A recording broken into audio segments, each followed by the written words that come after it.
уверен, ничего мы не потеряли и ничего не потеряем. Frustration with Vladimir Putin and his unprovoked invasion is growing. Thousands of Russian soldiers apparently abandoning their ammunition stockpiles and equipment. The war in Ukraine turned into a disaster for Putin as Ukraine began its first slow, then increasingly rapid counteroffensive, liberating close to 10,000 square kilometers of territory in the matter of days. That's 3.5 times of Luxembourg. As a comparison. And while this was all happening, local Russian lawmakers in St. Petersburg, Putin's hometown, issued a statement calling for Putin to be removed from power and charge him with high treason for launching the war in Ukraine. And now they've been joined by their colleagues in Moscow. A move that just a few months ago would be completely unthinkable, but it's one of the first public signs of growing dissatisfaction and desire of Russian elites to stop the war and blame 60,000 dead Russian soldiers and all other war atrocities on Vladimir Putin's shoulders. And this was fueled by devastating and virtually unrecoverable losses Russia experienced on the battlefield, particularly on the eastern side of Kharkiv. Here's what Institute of Study of War said. Ukrainian forces have inflicted a major operational defeat on Russia, recapturing almost all Kharkiv Oblast in a rapid counteroffensive. But just before the Russian front line collapsed on the east of Ukraine, Putin said this. Я думаю, что уверен, ничего мы не потеряли и ничего не потеряем.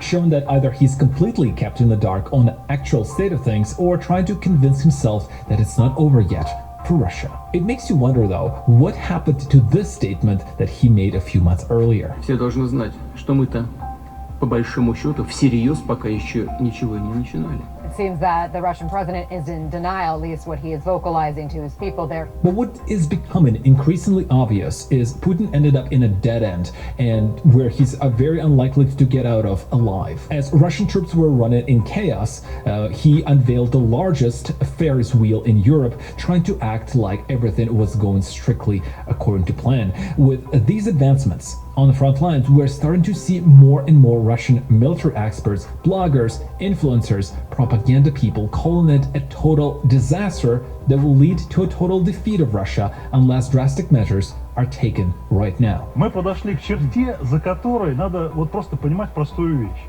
Победить Украину теми ресурсами, которые сейчас Россия там пытается воевать, это невозможно абсолютно. Начать переговоры о прекращении войны и перейти к политическим вопросам. And add to that a recent report from Insider showing that Russia is running out of ammo, specifically guided missiles, that stocks of those are very scarce already, shells for artillery and armored vehicles that will be exhausted by end of this year.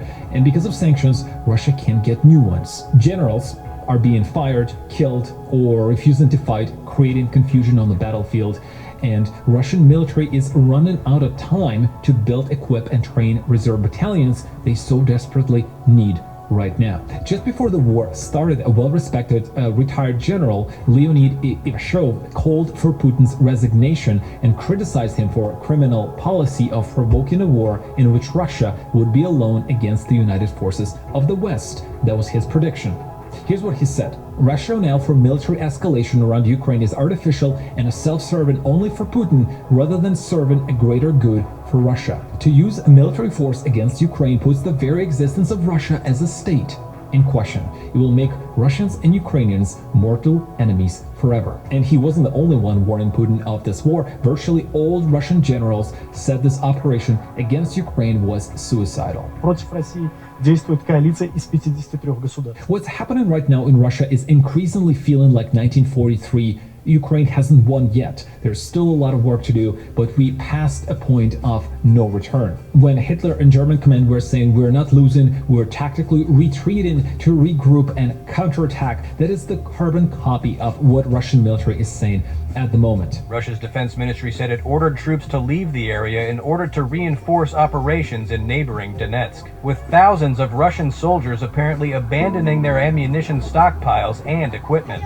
What is for certain is somebody has to be blamed for this war, for these catastrophic losses of life. And when Russia starts losing big cities like Kherson or Crimea Bridge, they will need to publicly blame somebody, and it won't be Shoigu because he's not big enough. It will very likely be Vladimir Putin. Just today there were reports about Russian troops near Kherson, and there's around 15,000 of those trying to negotiate with Ukraine their surrender.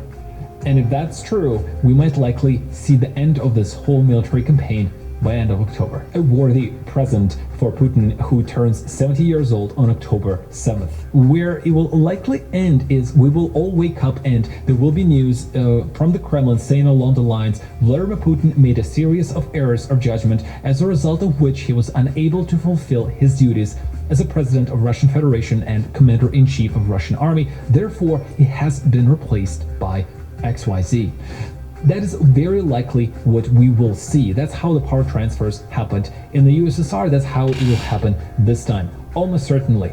But time will tell. Thank you guys for watching. I have a lot more content coming your way. Consider adding us up to the channel for more videos like that. Leave a comment of what you think when the war will end, and I'll see you in the next one.